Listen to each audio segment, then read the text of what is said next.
Hi guys, welcome back to my channel. So for today's video, I'm going to create this look using the new Mecca Max Desert Queen eyeshadow palette. So this is a new eyeshadow palette that Mecca Max just recently launched. So the palette looks like this from the outside, and then once you open it, it is going to give you 15 beautiful eyeshadows, all of which are a mixture of matte, metallics, and marbled shimmer. You're also going to receive a full length of face mirror up in here.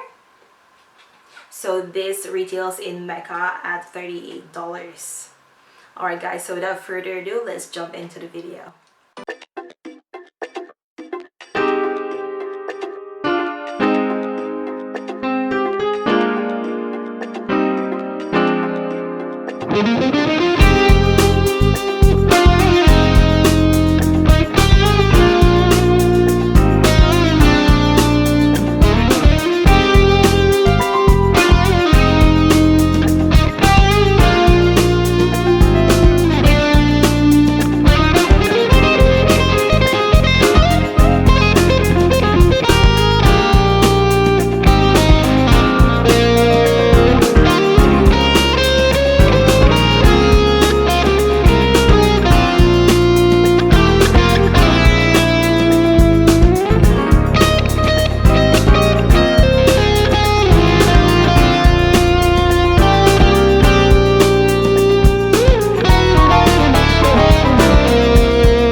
guys, so that concludes our video for today. I hope you like this video. If you do, please don't forget to like and subscribe for more videos to come. Goodbye for now.